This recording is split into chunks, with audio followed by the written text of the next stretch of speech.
All right. Good day, good evening, ladies and gentlemen. Welcome back to another Live the Fuel show. So real quick before I bring on our guest co-hosts, just want to remind you all that it's now over 2.5 years of Rock and Live the Fuel. And the show continues to grow. Our downloads continue to grow. But one thing I want to remind you guys is I haven't really asked for a lot of reviews in a while. So if you do appreciate the show or you're a newer listener, please get me your feedback on iTunes. And I actually want to read the reviews more on the show, but I need some fresh ones to help give me some new content. So I'm always interested in your opinions and hopefully positive feedback. Again, we're here to fuel your health, business, and lifestyle, so I need to know we're doing a good job.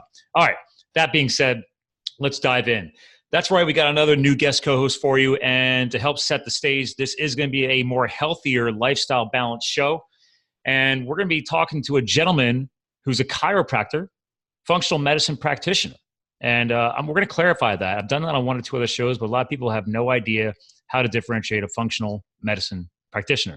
But I have a feeling this gentleman will. But he attained both Doctorate of Chiropractic and Master's in Human Nutrition and Functional Medicine from the University of Western States in Portland, Oregon. I love the Northwest. And this gentleman has suffered from many chronic inflammatory conditions. And this is very common nowadays. But he suffered from these when he was a child, and then he's basically gotten rid of them all. So he's also an author of a couple of books. I'm still trying to get my first one out. The one is The Health Evolution: Why Understanding Evolution is the Key to Vibrant Health and the Heart, Our Most Medically Misunderstood Organ. So without further ado, our guest co-host for today, Stephen Hussey, sir. Welcome to the show. Hey, thanks for having me. Glad to be here. So last time you and I were getting our little intro call on, you were just getting done working with patients, I believe, in your car, right? Now, obviously you don't work on patients in your car. You just happen to be in your car when we were chatting. Yeah, just walked out of the clinic right in the car. Yep. Yeah. So let's, you and I already joked around a little bit before we fired up the call today, but it's a fun day Friday as you and I are recording this, or for other people, maybe they prefer Friday fun day. Mm-hmm. And love the fact that you understand the value of lifestyle balance, because Mondays and Fridays, I choose to work from my home office. I don't like to do the travel thing or anything else. I actually don't allow it. I tell people all the time, if you just want to book me to come somewhere on a Friday, it better be my choice to come to your event. Other than that, I'm going to be working from home office. So you actually also choose not to do the traditional jobby job work on a Friday either, right? Correct. Now, how long have you been doing that? About 2 years now, I think. Okay. So, yeah. Now, was that a personal choice? Did you just stumble across that decision? Did it happen to work out that way? I think it's personal choice. We work pretty hard Monday through Thursday, putting in probably 12-hour days. Okay. It's not that I never go in on Friday, but it's patients have my phone number if they need me. But it's a rare thing that I do go in on Friday. I work on other things, I work on my passions, my interests, where my head takes me, Well, it's like gentlemen like us, for example, I do, nowadays I have some VAs, so I don't have to do as much of the heavy lifting anymore, but because I don't want employees, I'm air quoting for the people on the regular podcast world, YouTube world will know what I'm doing. But in the beginning, it's am I doing everything on the website myself? Yes. Am I tweaking it? Am I modifying it? Am I trying to figure out how to be a designer? Such is the life of entrepreneurship, right? Mm-hmm. So true. So true. Trying to figure all the things out that I had no idea what I was doing. Is your site built on WordPress? Yeah. Wix. Oh, okay. Interesting. All right. So how much tweaking on your site have you done today? Not too much. Mainly today I've been working on courses I'm trying to prepare to put up on the website. People can purchase the courses and learn about things. That's what I've been mainly doing today, but definitely some tweaking, a few blog things, and trying to optimize, stuff as I'm learning. I'm updating as I'm learning. Sure. Well, I actually, let's pause on that. The value of teaching and education truly, I believe, is what we need to be looking at when it comes to leaving a legacy behind, or if you're really trying to build yourself into an influencer. It's very easy to just tote what you know and get out there and tell people, but only so many people can, stumble across your books or maybe see you or hear you speaking at an event. But as people find you, like on a podcast like this, and people do find your books, that might get hooked on what you know, and they want to see if there's more being taught out there. So I love the fact that you're already getting that. Yeah, well, I'm trying to, put my message out there as many different ways as possible. Some people like to sit and watch a course on a computer. Some people want to read a book. Some people want to listen to YouTube videos. So I'm just trying to get it out there anyway to meet people where they are. Yep. Ooh, love that statement. Meet them where they are. There are so many ways we can go off of that alone on this show. Oh yeah. So you already know how to do that as a doctor. That's one thing that I really appreciate about chiropractic care. So I want to stop on that, what you just said. That statement also applies to entrepreneurship and many other domains of life. But the whole meeting people where they are. I'm going to go ahead and say, you don't have to. MDs, most. I do have friends that are MDs, ladies and gentlemen, so I can't overly generalize. But I will say most MDs do not meet people where they are. Or I should say, they are not giving themselves enough time to meet people where they are. I think I was just reading another study the other day that, and maybe you have some newer data on this too. I believe that now in a traditional, the sad part, this is traditional, here in North America, in the United States of America, a traditional doctor's visit, thanks to the incentivization, and that's a word, incentivization, and thanks to the incentivizing from the insurance companies, is 9 to 10 minutes of a consultation by an MD. Would you agree or disagree? Are you familiar with that? It's pretty close to that, I'm sure. Yeah. And now, what is your average time spent with a patient? And I know there's all different types of issues, right? But I have a feeling it's probably more than 5 to 10 minutes. Oh yeah. Well, I mean, if I'm doing like a wellness adjustment, it's probably about 5 minutes. But if I'm working with people functional medicine wise, we're talking a lot longer. Okay. Now, real quick, let's pause on that. What do you mean by a wellness adjustment? Like the physical adjustment, or? Yeah, like the physical adjustment. This is someone that has, been through a corrective based program of PT and, more intensive care. And they've graduated, so to speak, to their wellness care. They're coming in, once a week or twice a month, something like that. And all they really need is that maintenance adjustment. That appointment's pretty quick. I'm just catching up with them, giving them an adjustment. But when I'm working with patients with chronic conditions through functional medicine, yeah, we're taking a lot longer. I'd say the initial one is an hour and a half. And then after that, we do 30, 45-minute follow-ups.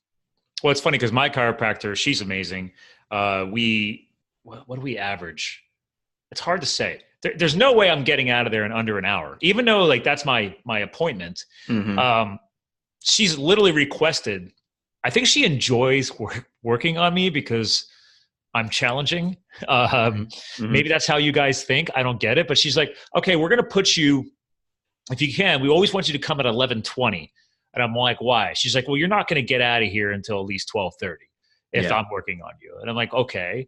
And even her office manager, Lisa's like, well, I've had to move it a couple of times. She's like, well, that's not going to work to your benefit. I'm like, why? She's like, well, she's only going to be able to work on you for like 30 minutes. Right. And I said, okay, is that a problem? She's like, well, that's why I stick you at 11:20. That way you're the last session before she leaves for lunch. And she can really give you a lot of time. And that's her request. And I was like, wow, okay. I mean, thank you. And she doesn't charge me any difference. I think she just really loves the fact that I have some past injuries that continue to manifest, and she just loves working on it. Yeah. Like at our clinic, we definitely have those patients where I'm like, hey, call this person and see if they can come in later because I got to spend some more time with them. Or they're going to need to go and see, our PT guy for 30 minutes, and he's not going to have time to do that unless they move. So we got to make sure that person can get in at a time when that can happen. Okay. All right.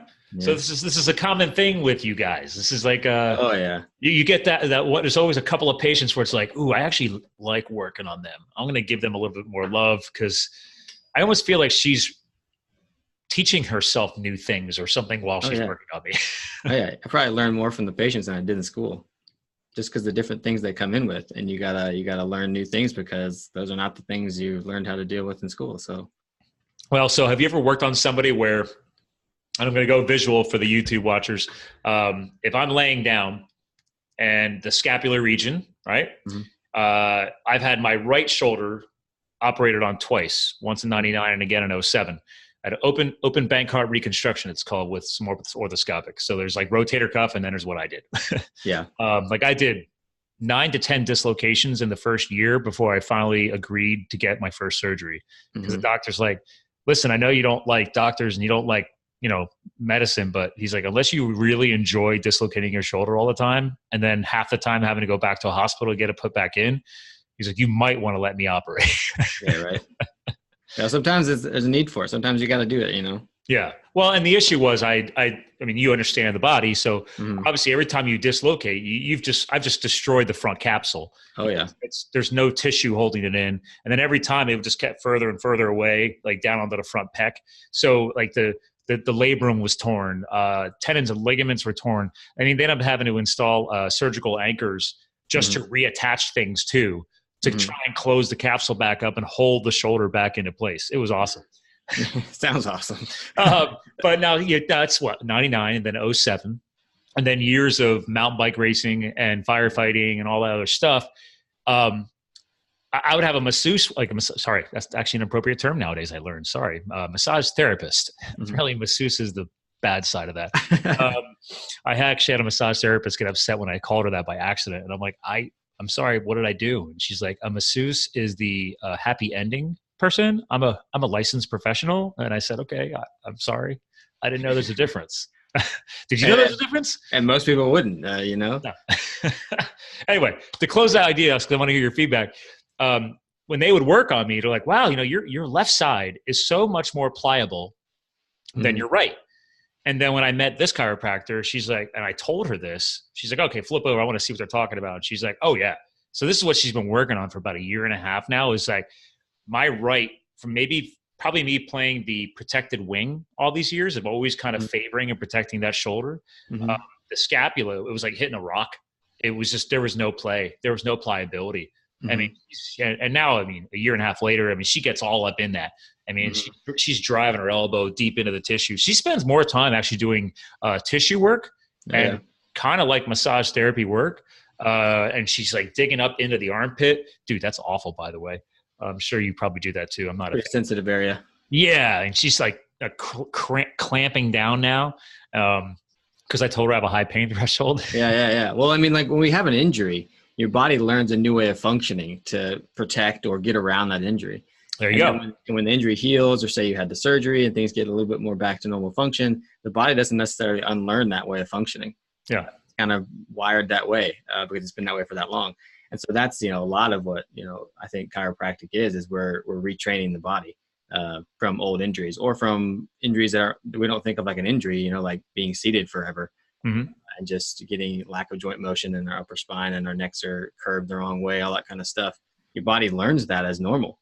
Yeah. You have to retrain it. And that takes time. And it takes sometimes going into that armpit and causing the patient a little pain. Well, and I guess it's not necessarily pain. It's we can refer to it as discomfort because we're forcing the body into a place, like you're saying, it's like hitting a reset switch. It's time to relearn. And in this situation, we're talking about, okay, well, dude, you've been learned or taught by the wrong way while you were injured, and now we have to, as you said, reprogram it. Or I've been using a term. Correct me if I'm wrong. I've been using remodeling. Is that a good term? Yeah, I like that. Yeah. Okay. Because that's what when people tell people like, why you go through all this? I'm like, because I'm trying to literally remodel how that area of my body thinks and responds. Yeah. And because I'm a CrossFitter and I do Olympic lifting. I'm very big into kettlebell training. And before she started working on me, my range of motion on right versus left was clearly different. It's like people would actually see me hanging from a pull-up bar, and you can actually see that my triceps and the back muscles are developed differently. So totally imbalanced. Like I showed it to Kristen, my wife, and she a year ago, and she's like, "Oh my God, you're right. Oh, you're weird. You're like an alien." I'm like, well, love you too. Well, to me, it's funny. It's crazy to me how the body works and how it's wired and how you can have that type of imbalance side to side, like your body is so, in tune with certain areas of your body that it can train one way different than the other, even though it's pretty much identical, like shoulders side to side. One can operate totally differently. Well, and the funny thing is that remodeling, it doesn't happen overnight, does it? No, not at all. And unfortunately, most people have to go back to doing the things that cause it to be, working properly in the first place, and so we're having to deal with that and having to hopefully do enough that breaks that threshold so we retrain them differently when they have to go back and do their job, because people got to do their jobs. We've got to make money these days. And so they end up doing the same things over and over again. And then we're just in a constant battle with that. Yeah. Well, so that goes back into, I mean, that's why people are like, oh, well, aren't you healed enough that you don't have to keep going? I was like, no, I'm religious now. I go no less than once a month. I mean, it's been a goal of mine for years is to get to the point where, not just, I guess, time management wise, but also financially, my insurance company does not recognize chiropractic care or massage therapy. And I'm like, those are the two things you should. Okay. Yeah. Yeah. I don't care about your pharmaceuticals. Yeah. Well, see, I heard an interesting thing. You think that the insurance companies would figure out that, paying for this, less expensive care now is going to prevent them from having to pay, for $100,000 heart surgeries later. But I heard something interesting, and I'm by no means an insurance guru or anything, but the insurance companies they would, like, if they had 10 people and one of them had to get like a heart surgery, and they have to pay for that $100,000 heart surgery, that allows them to justify paying the other 9 or charging the other 9 people higher premiums.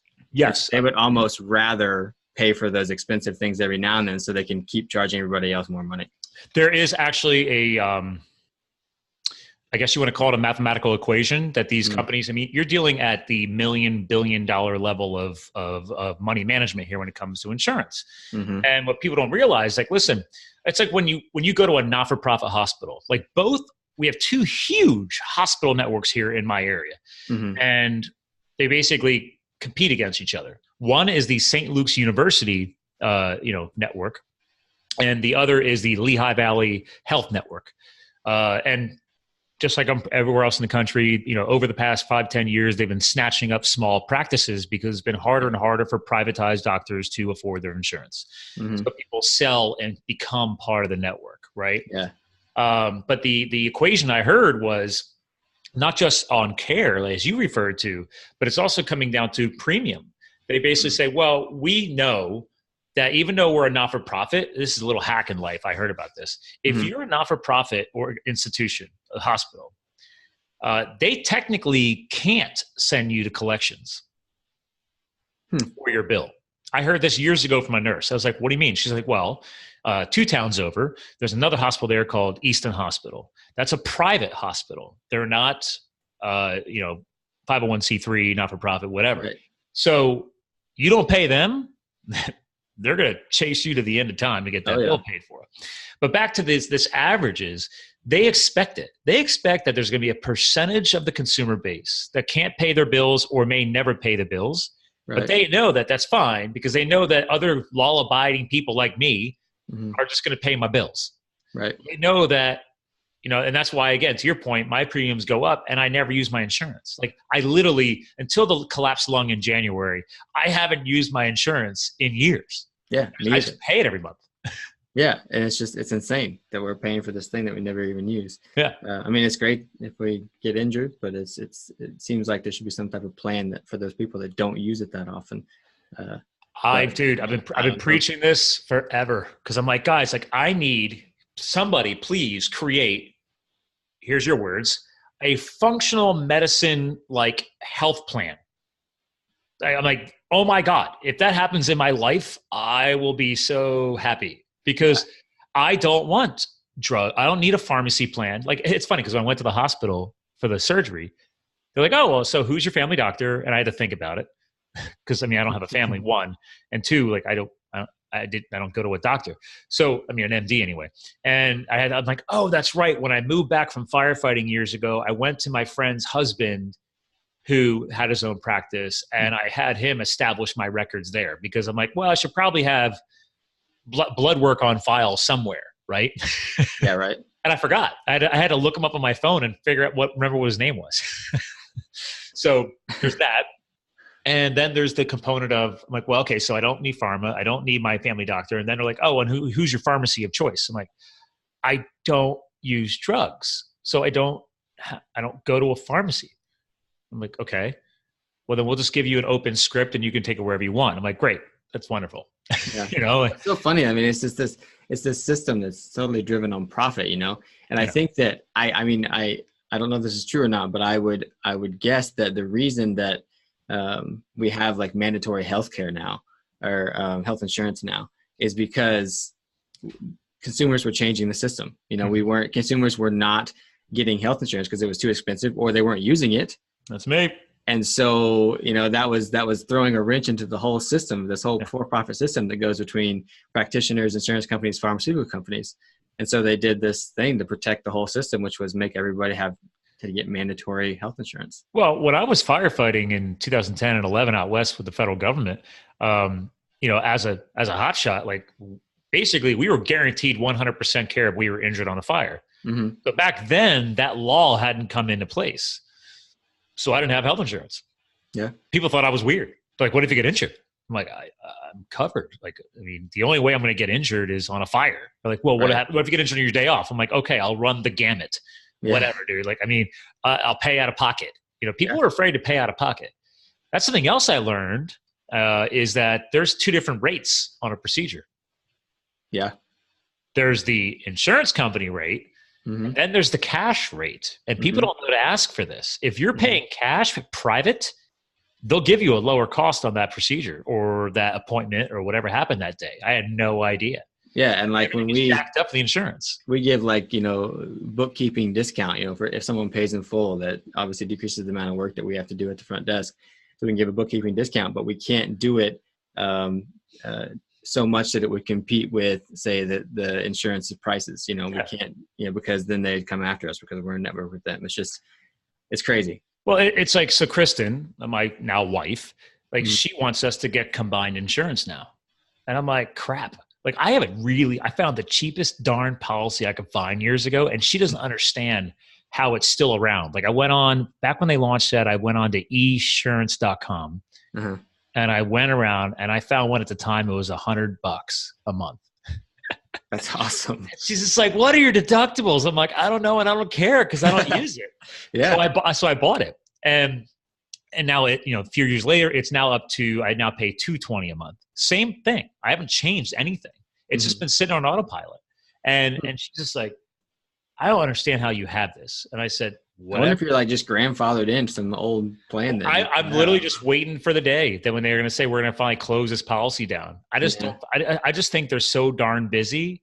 Yeah, nobody has time to shut that policy down. Right. But she pays $600 a month. Mm-hmm. So, but she's a private small business.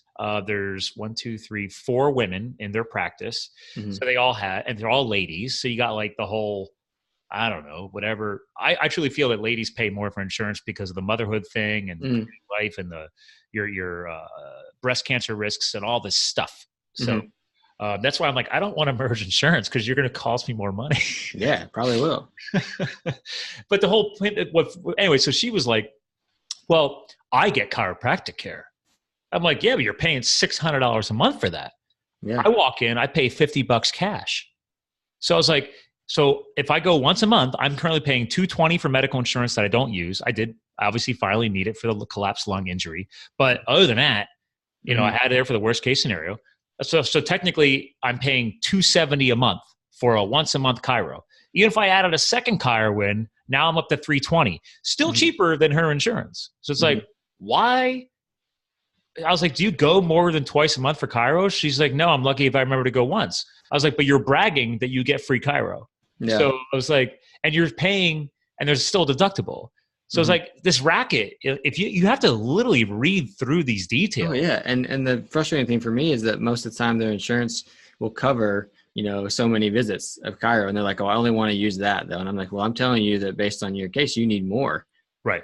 And I say, well, this is this is what's going to cost after it runs out. And they say, well, I don't want to. And I'm just like frustrated because that's frustrating. Insurance companies are dictating care at that point. Yeah.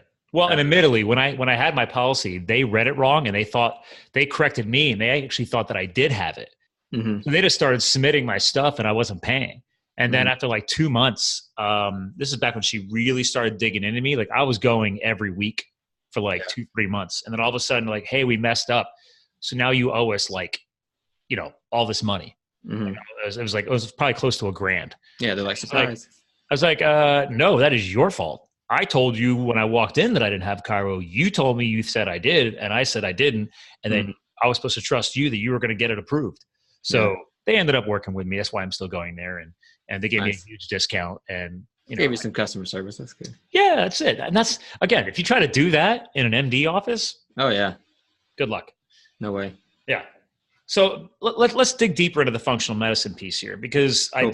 I did say in the intro that I want to help clarify this, because if we have newer listeners, they might not have listened to one of the past episodes. Mm-hmm. Help people understand why I love FM and why you love FM. Yeah, Right? Why yeah. did you study functional medicine?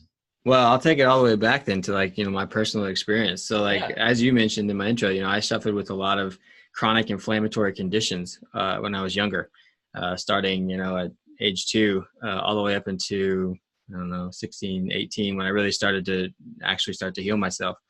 But everything from irritable bowel syndrome to allergies to asthma to, I used to break out in like huge hives all over my body. Ooh, fun. Yeah. And I eventually got diagnosed with type 1 diabetes, autoimmune condition. So that kind of threw me into Western medicine. That's what, me and my family relied on.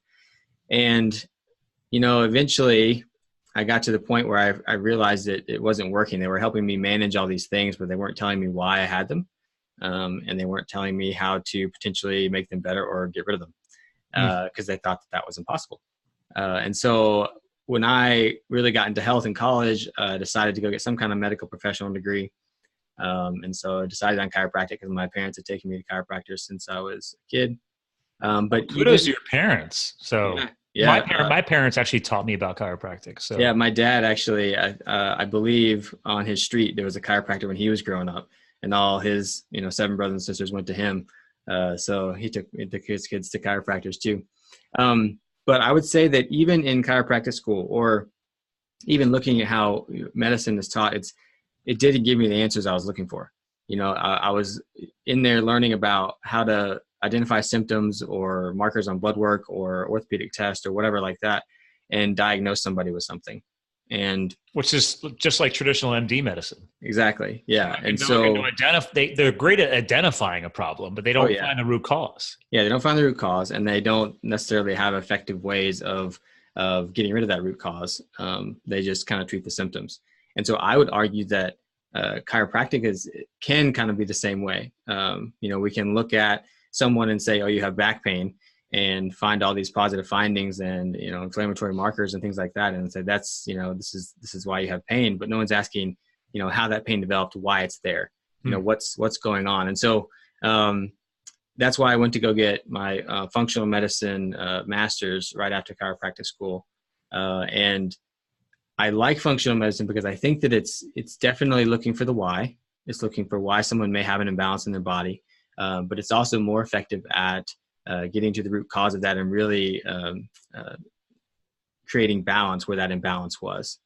I like that. I like that. Balance. Yeah. It's really about removing the things that were creating the imbalance and letting the body do its own thing. Now, I feel that even that, and this is just me in my head, always wanted to know more and more and more. But even more than that, I looked for, functional medicine is more effective at this. Why is it more effective? Like, why are these diseases happening at the epidemic that we're seeing them in society? And not just having this awesome, more effective way of treating it like functional medicine, but, why is it there? And what can we do to prevent them from even happening so functional medicine doesn't need to be there? And so that's what got me really into like evolution, which is why I wrote this book, The Health Evolution, to really get into the mismatch between our evolved physiology and our current way of life. And to me, that finally gave me the answers as to why I was sick as a child. And so then I was like, okay, now I can be at peace a little bit. I know why it happened. And because I think knowledge is power. So just knowing why. Well, really again, to clarify, this was thanks to your self-study, or are you finally entering into the functional medicine education? This was self-study after functional medicine education. Really diving into evolution and figuring out what that was. Because there was a lot of preconceived things I thought I knew about evolution, but I turned out to be wrong once I got in there and really figured out what was going on. But I think that having that background in functional medicine really helped me apply evolution to medicine. And that's my favorite thing to do now. I like looking at evolution, ecology, the natural world, and applying that to medicine. So with that, so clearly you're an evolving geek about evolution. Yes, true. Little fun spin there. You've already dropped some powerful bombs already. Like we got chronic disease, chronic illness. The emphasis on chronic, unfortunately, has been established thanks to society. This is valid. I've written articles about health and wellness related issues regarding this for a local magazine here too over the past year and a half. And I don't have your background. This is just my lifestyle knowledge. And I make sure people understand, like, listen, if you need a couple letters after my name, sorry. But all I'm asking you to do is at least question, why. And take a good colleague of mine, a friend of mine, actually also a chiropractor. He said, listen, become your own inner physician. Take responsibility for your health. Stop just blindly, blaming the doctors and assuming that it's all their fault. Now, granted, do I have frustrations with the medical industry? I think that came up already a couple of times on the show. But I still take the responsibility to be a more informed consumer. Does this come up often in your consultations with your customers at all, or patients? Yes, I like to think that I've developed a initial consult that, and this sounds kind of bad, but kind of weeds out the people that aren't ready to make the changes necessary, because lots of people come to me expecting something that I can give them or they can take or I can do to them, and that will cure them and they can go back to living their life the exact same way. Can you give me an example? Like something basic and common that I'm sure a lot of people hearing this will be like, yeah, dude, I know a few people who complain about that all the time. Yeah. So like, let's take an example, like someone with arthritis. Okay, there we go. Ooh, I love this subject. Yes. Yeah, so someone comes to me with arthritis and I can adjust them and I can, put anti-inflammatory modalities on it. You could try stem, or you could try cold laser or things like that, ultrasound, things like that. And I've used them all. Yeah. And that can help reduce the pain they may have with that arthritis. But if they keep going and eating, let's say lectins and nightshade vegetables that are flaring up their arthritis, it's never going to go away. An example of a nightshade is like a green bell pepper. Green bell pepper, potatoes, tomatoes, eggplants, things like that.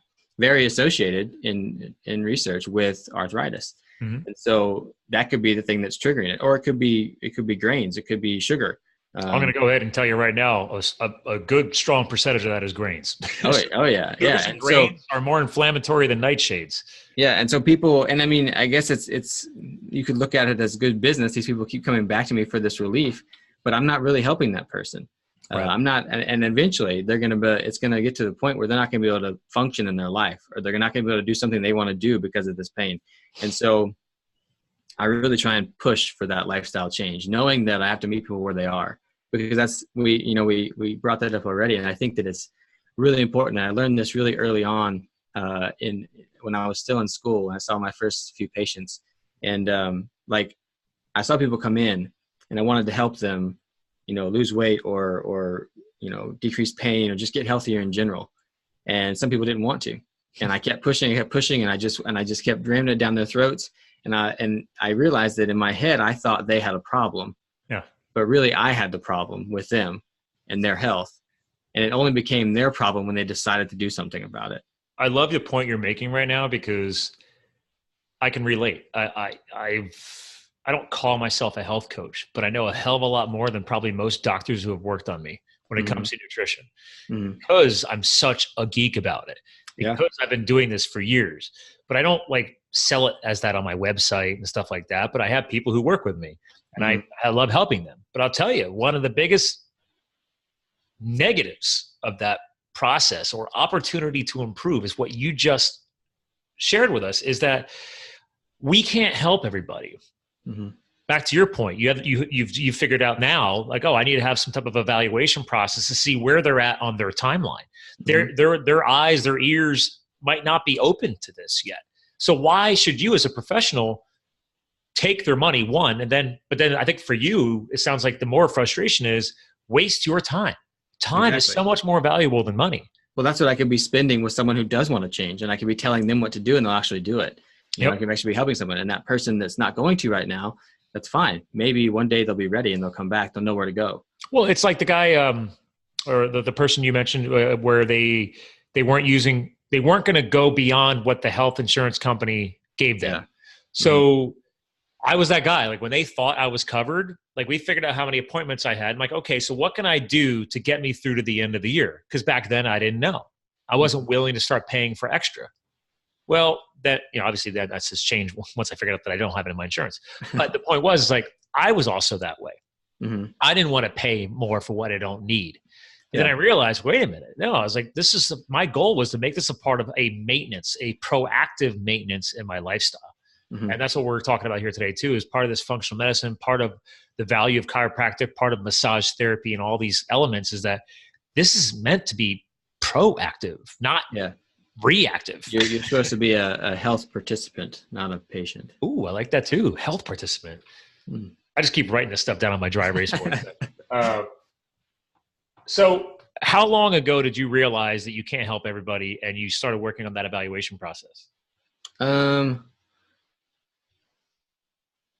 Well, I mean, it was definitely early on. So I lived in Ireland for 2 years. I practiced in Ireland for 2 years, and it was probably there. I mean, that was my first job, first chiropractic job out of school. And Irish people don't even know what chiropractors are. I mean, they're like, when I got to Ireland, the chiropractic was not recognized as a profession by the Department of Occupations. Oh, did you have to like create your own job description or what? No, I mean, I had to get a work visa. But there's like a self-regulatory body called the Chiropractic Association of Ireland. So if you're ever in Ireland and you want to go to chiropractor, make sure they have the little Chiropractic Association of Ireland thing in their office, because otherwise you could just go there and set up. And where were you in Ireland? Where was I? I lived in Dublin, but the clinic was right on the county line of Dublin. Okay. I mean, I've been there, so that's why I've asked. So yeah. Like I flew in on the West Coast to Shannon, backpacked around through the north, through Northern Ireland, and then ended up in Dublin. Nice. And then picked up a little refresh on my I have a Celtic cross down my spine tattoo. And then, I was right down the street from Christchurch. I don't know if you went to Christchurch, but that big. I can't remember. Yeah. I'll tell you one thing, just for a fun segue, is that was the only thing that I booked like during my firefighting season. People are like, what do you mean? I'm like, well, I know I'm going to Ireland after the firefighting season. So I booked my tattoo appointment for the end of the trip. That way it wasn't like bothering me during all the backpacking I was doing, and I was crashing in hostels and everything else. And they're like, well, what else did you book? I'm like, I don't know. Like, what do you mean? You just got to show up? I'm like, yeah, that's the point of travel. I'm going to live spontaneously and just see where life takes me over the next 2 weeks. Yeah, that's exactly what I did going through Central America. I spent 3.5 months going through Central America and like had no plan. It was just like, let's go to this town next time. And then, Well, and I kind of tell, this is interesting. Let's connect it up. I kind of told that a couple of times to a couple of people about chiropractic and functional medicine. They're like, well, what do you mean? I'm like, you don't always have to have a symptom or an issue to go. If anything, and I know this is crazy what I'm about to say, but like, what if you just went and then discovered that there's something that you were missing? And then people are like, well, that's probably them just trying to make money off of me. I'm like, well, in the traditional pharmaceutical medical world, maybe. But most chiropractors that I've met, like yourself, as you just explained on today's show, is that you don't want to waste your time and the valuable air that comes out of your mouth speaking to people. It's like, no, dude, if you're good, we could just do basic maintenance and you want to keep coming back, cool. But like, if there's no symptoms and no issues, awesome. Yeah. Well, I think people really need to understand that. I mean, diabetes is the perfect example. If you go to Western medical doctor and you are pre-diabetic, they say, okay, we're going to watch and wait.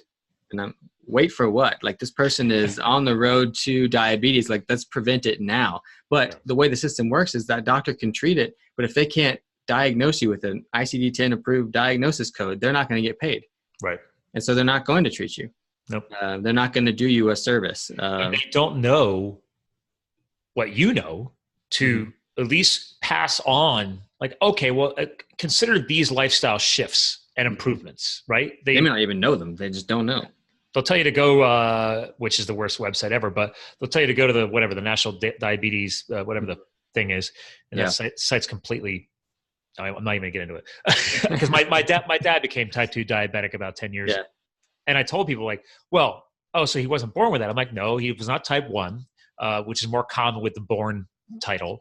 Right. But also it's like type 2 is totally evolutionally triggered due to lifestyle choices. I'm sorry. Completely. Like, we had no history of diabetes in our family. Yeah. Sorry. So interesting thing about diabetes. This is one of my favorite things that I've come across. And so one thing about evolution is that people don't realize that humans are still susceptible to evolution, that, Sure. you know, we're still evolving now. And so one piece of evidence for that, I think, is that, you know, when you go through medical school, you're learning about diabetes and metabolic syndrome and heart disease and things like that. It's always, we see higher incidence and prevalence in people of minority descent compared to people of European descent. So Pacific Islanders, African American, Native American, these people are more susceptible to these diseases. They get them more readily and more severely. And so to me, the reason is that back in, like, you know, Middle Ages, in Northern Western Europe, we started eating this processed food diet sooner than these populations of people. And so back then we didn't have Western medicine and diabetes scientists and things like that. So people who suffered from those diseases from eating this diet probably were less likely to pass on their genes. Yeah, because they died. Yeah, because they died. Right, exactly. And so that would mean that people of European descent, or, you know, Western Europe or Northern Europe descent, have a little less tendency to get that disease. We still do, you know, obviously. Oh, sure. Yeah. But no, you're absolutely right. Like people don't realize that we're actually right now being changed at the DNA level, not enough to affect us. But when we procreate and recreate the next generation, exactly, it's being passed on. This is why childhood obesity has increased, right? So we've been down this agricultural evolution route for so long.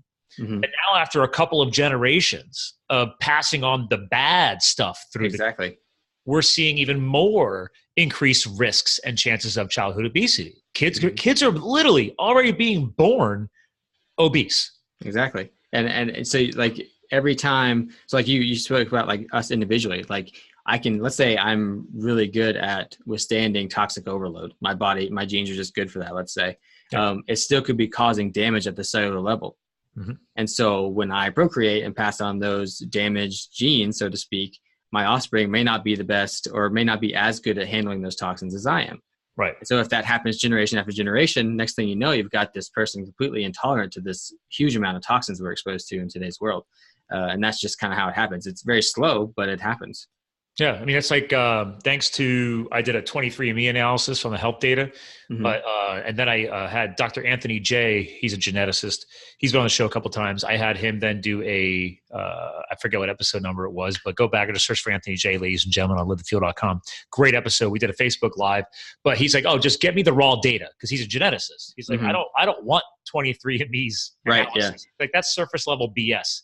So he did a supplemental and chemicals analysis based on my DNA. And he said he would have preferred to also add in my blood work. I just didn't have it at the time. So we just went off of that. And he's like, you have very strong markers that you could benefit from taking glutathione, which is just super, like, jack up the free radical fighting and all that. And detoxification. Now, I already live a lifestyle of regular cleansing and detoxification since 2010, so 9 years now since I found that. So I know I've already been doing a good job, but hey, if I've got some markers, it can't hurt to finally take supplements that are actually dialed in for exactly what I might be missing, as you pointed out. So maybe my prior generations might have had a free radicals issue or a toxins issue. I don't know. Yeah. And I think that this is a huge conversation. One that I bring up in my book is that, you know, if you did which book, by the way, The Health Evolution? The Health Evolution, yes. Okay. That's the bigger one. The Heart book is the smaller ebook, but it's still lengthy. And ladies and gentlemen, you know, actually we've been chatting so much. I am going to call myself out on not screen sharing. I just knew you and I were going to geek out. So I apologies. So for the screen sharing people on YouTube, you know, go to his site. He gives away, not gives away, but you have the ebook right there in the toolbar, the Heart book. And what do you mean by shorter? Like, it's just like half the size? I don't remember exactly. I think it's like 40 pages. Okay. It basically outlines my ideas about why heart disease is nothing like what we've been told, and the causes of it are absolutely wrong, compared to what we've been told. So that's that one. But the health evolution, I think this is a super important point. I think that we're almost devolving in today's society for two reasons. One, what we already talked about, how we can, you know, damage our DNA and then potentially pass that on to offspring over generations and become less evolved to our current environment. But the second is that we're kind of bypassing natural selection altogether. Humans have created this very easy environment for us to live in. So as an example, let's say you could have the absolute worst genes that interact with this current Western world that we live in, but be born into Western society like the United States. Mm-hmm. And they could create we'd have Western medicine that would keep you alive, not healthy, but keep you alive. I'm a perfect. I do like that quick little, you just let it slide right in there, by the way, but it's like, it'll keep you alive, but not healthy. That's true. Yeah. Well, I mean, I'm a perfect example of that. Modern medicine is nice. It's impressive. It's good to have around. It's in an emergency. I mean, I'm a perfect example of that. Like my genes had a bad reaction to that environment I was in when I was a child. I should not be here, but Western medicine kept me alive long enough for me to figure out how to actually thrive. Mm-hmm. And so that was a good thing. But if, let's say, someone with the absolute best genes that would thrive, like, the person that drinks and smokes till they're 100 years old and have no health issues, that person, let's say that person was born in like the poorest country in the world, and they, were not able to procreate and pass on their genes. But this person that had the worst set of genes was born into affluent society and was allowed to. And so we're bypassing that natural process, that natural selection that would create healthier genes for this environment. And therefore, we're not adapting as well to this current modern world that we live in. And so that's one reason I think our disease epidemic is on the rise. Well, it's the whole, it's the argument of hunter versus gatherer. Like, it's no longer hunter-gatherer, right? Like, it's like, now, I mean, people like Anthony J, like that doc, he'll go out, he kills his own venison, he goes and kills his own elk every year, he stocks his freezer. Like, even though he's a geneticist in a lab, like, this guy gets it, Yeah. It's super cool. I love following him on Instagram. Yeah. But kind of like off of your brand, right? Like, resource your health. Well, the resources and the environment that these resources come from have changed. So it's like, still in Africa, if you're weak, you're going to die. Or, but unless one of our not-for-profits comes in and saves the day. But it's like that there's only certain areas of this planet that still happens. And I'm not saying a lot of people, like, we could be just going down a really bad conversation route, because people are like, what are you saying, that it's okay to let people die? And I'm like, well, I don't know how to explain that, because if it was back in the day, that's what happened, dude. If you were the weak, only the strong survive. Yeah. And so one of my favorite authors is Rene Dubois, who is a microbiologist. Okay. And he wrote a lot about this stuff, and I'm going to butcher the quote, but it was something like,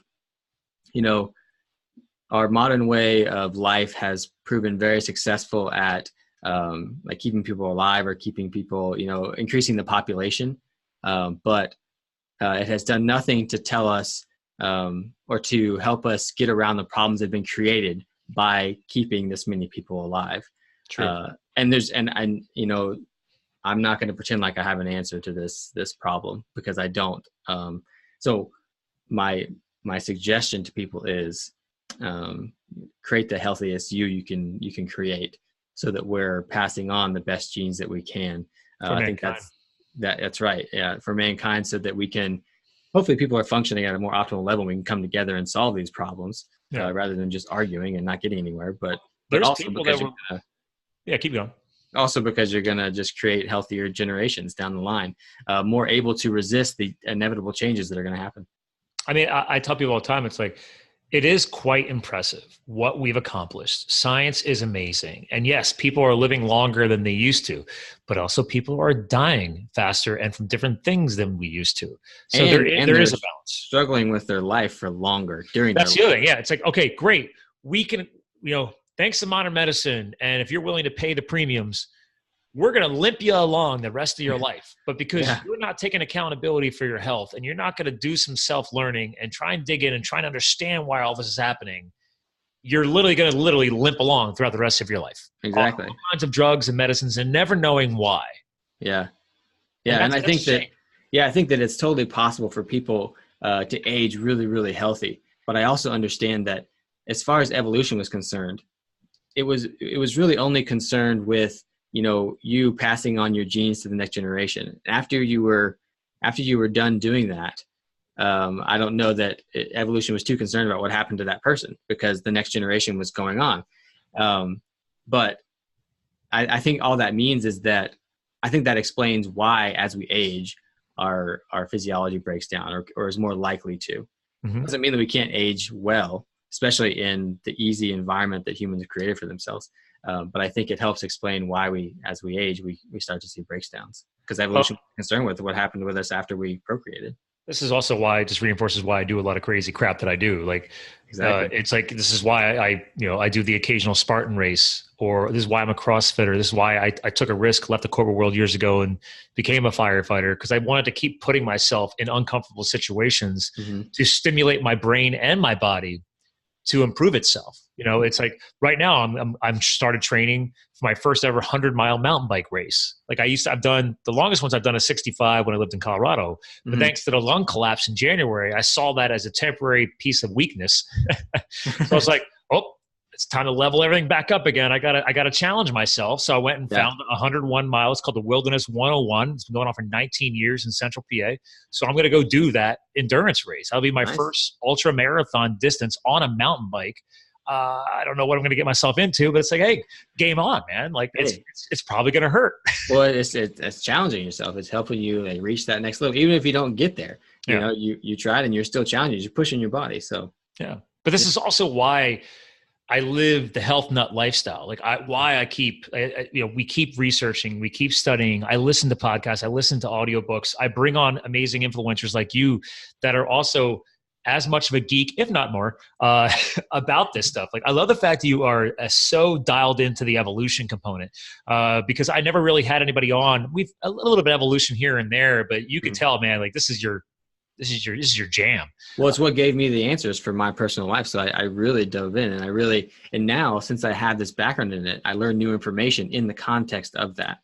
Yeah. And so it's really helpful. And I don't think that, I love functional medicine, and I don't think that functional medicine practitioners that realize that what they're doing is they're just putting people into an environment that's more along the lines with their evolved physiology within the confines of modern society. And most of them just think that, oh, there's better ways to treat disease, but really, our default state is not disease, and they're just helping people remove the things that are causing disease, so the body can just restore its own health. Yeah, it's frustrating, yeah, to say the least. Well, I mean, listen, man, we're at the top of the hour. I knew I knew time was gonna fly by. This is awesome. So obviously you got the 2 books, and the bigger book, it obviously is the newest, I guess, epic release, right? How long's it been out now? 3 months, 4 months. 3 months, 4 months. Okay, awesome. Now, will you end up releasing an audiobook version? Yes, I've actually submitted that, and it's getting processed right now. See, now I'm very excited, because that's how I crush books, because I travel so much. I hope I get approved, because I read it myself. I hope that it was good enough. For Audible? Yeah. Okay. Well, I mean, I'm going to do my own. I don't want somebody else. I don't like professional voiceover artists when it comes to an audiobook. I mean, unless the author just literally sounds like a dying robot, then I don't want to listen to you. I don't want to fall asleep to a book. So I do get why professional voiceovers exist, but when it comes to an author, the beauty of somebody reading their own book is that you're going to just let certain things flow naturally and probably add a few extra tidbits in that don't exist in the physical book. And then that's a justification to sell that to other people too. It's like, listen, FYI, on the audiobook, I add in a little extra love here because I can. There's more flexibility in audio versus print. So, so kudos to you, man. I just downloaded a little ebook that told me how to do it, and I did it. There you go. See, self-taught person here, taking accountability for his future and getting his knowledge out there. Wow, you're groundbreaking. Because so many people don't do that. Oh no. All right, so obviously, the health evolution. Why understanding evolution is the key to vibrant health. And then for the people who go to the website, Resource Your Health, and we got The Heart, our most medically misunderstood organ. You said that is a shorter, faster read, and that's more of an ebook format, right? Yeah, and then both of these, I'm working on courses that I'm going to put on the website. That it's just me, giving PowerPoint presentations and explaining both of them. One about the heart and one about evolution as well. So. And you're going to have those also connected here on the website. Yeah. Okay. Eventually, when I self-teach myself how to do it. Well, and real quick, just because I'm literally dealing with a client right now, trying to help her figure out her new brand and a domain name. And it's like, dude, how did you lock down Resource Your Health? Literally, like nobody had that. No, I mean, I did that a few years ago. Okay. But yeah, I mean, it was just you laid the groundwork. Yeah. Find new sources of your health, resource it. There you go. Okay. So when you launch more courses, will that be a new option on the toolbar, or is that going to be under services? I'm thinking it's gonna be a new option on the toolbar. Let's say courses. Smart Yeah. move. And I like that because some people might want to break. Some people get overloaded by knowledge. So people might want to break it down into almost like chapters, right? Hey, I want to do a couple of courses, do it once at a time, stuff like that. Yeah, I try to keep them short, like 20-minute segments, things like that. Yeah. Each chapter. So smart. Well, listen, all the guest co-hosts get to help bring the show to a close. So obviously we really hammered on evolution. We really hammered on the importance of understanding why there is chronic disease. But is there an all-encompassing message right now behind you and your brand that you're trying to get out to the world? Obviously you got 2 books, you got the website, you're a actual practicing, chiropractor and functional medicine doctor. So I don't know, is there an all-encompassing message right now you want to leave behind as the final words? Yeah, I think that you kind of touched on it earlier. I don't remember what you said, but it's along the lines of, someone doesn't have to be formally trained in something to apply it to their life. I mean, I don't have the letters behind my name. Exactly. That's what you said. Yeah. And so I think that's a lot of people think that, like, I'm not an evolutionary biologist. You're not traditionally trained in nutrition, but our life experience has given us the knowledge to apply that to our lives and help people in different ways apply that to theirs. And so I would encourage people to not be so narrow-minded when it comes to accepting advice from people. To listen to their story, listen to how they got there, and take from them what you will. Try and learn something from them, even if you don't end up doing what they recommend or whatever. Take what you can from their story and what they learned, and see if you can apply it to your life. I like that. There you go, ladies and gentlemen. Listen, hang tight, Stephen. I'll give you probably goodbye off the air. Yeah. So again, ladies and gentlemen, I did a couple screen shares here one more time for the ladies and gentlemen that will watch this on YouTube. But again, it's Resource Your Health. Check out the books. What's the possible countdown on your audiobook? Because I'm going to air this before the end of April here. So are they hoping to get audio approval in the next month or two, or what's up? Yeah, hopefully the next month or two. I mean, I submitted it about a week ago, and they said 10 to 14 days. So all right, hopefully soon. Okay. Well, ladies and gentlemen, that's Stephen Hussey, man. All right. He's rocking resourceyourhealth.com. Thanks for tuning into another, definitely a focus today on healthy lifestyle. Please become your own inner physician, as I like to say, and definitely check him out, man. I love the evolution component. And I think it's so valuable for us to understand where we come from to help us understand where we're going to go. So as a fellow history geek, understand your past so you can understand your future. So thanks for tuning in, ladies and gentlemen. And again, we're here to fuel your health, your business, your lifestyle. Get me those reviews on iTunes so I can rock your name online. And remember, you too can live the fuel. Talk to you guys again soon.